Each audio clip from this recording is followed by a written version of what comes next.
Isang mapagpalang araw po sa ating lahat. Welcome back po sa ating 365 Daily Devotion with Pastor Russell Ocampo. So, ang topic natin for today is ano ang ibig sabihin ng holiness? At mayroon po tayong concept na holiness. Holiness means that God is absolutely pure, completely separate from sin, and wholly devoted to His own glory. He is not a better version of us. He is definitely beyond us. Yet in Christ, He is holy. God called us to be holy too.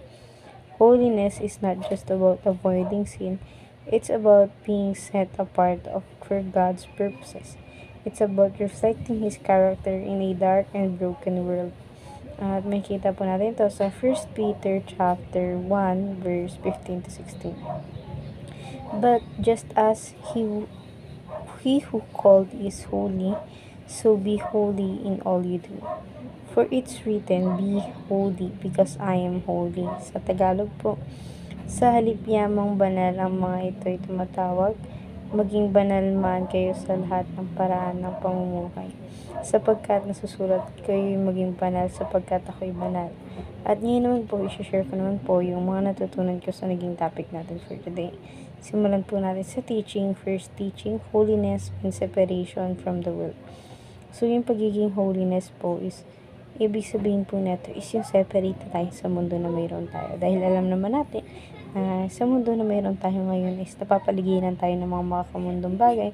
Yung mga kamundong bagay na hindi mapipigilan ng kahit sino. So, kung ikaw ay magiging isang holiness, maghihiwalay na yung sarili mo dito sa mundo na ginagalawan mo.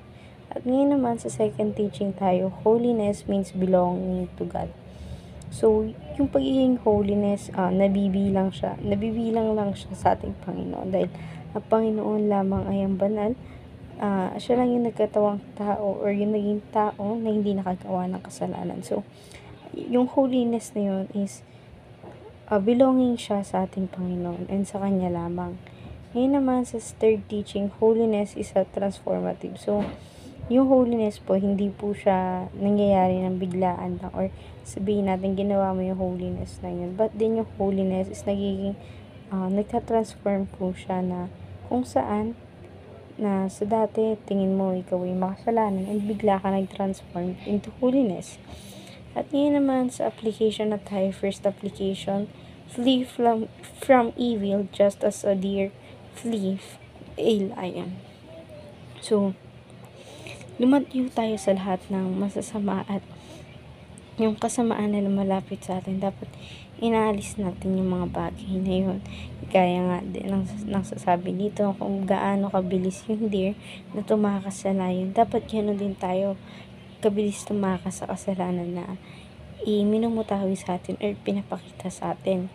At ngayon naman sa second application, function only as a dedicated instrument of God. So, mabuhay lang tayo na mabuhay tayo ng isang katulad ng ginawa ng Diyos na tayo yung mga anak niya na ginawa niyang instrumento para lahat ng tao ay makilala siya. At yun naman sa third application, face persecution with joy as you live a holy life. So, yung pamumuhay natin, gawin natin siyang masaya. Huwag tayong mabuhay sa malulungkot and gawin natin yung buhay natin is have a holiness sa buhay natin. At ngayon naman sa discussion, what does it mean for you personally to live a life that is set apart from God? So, ako,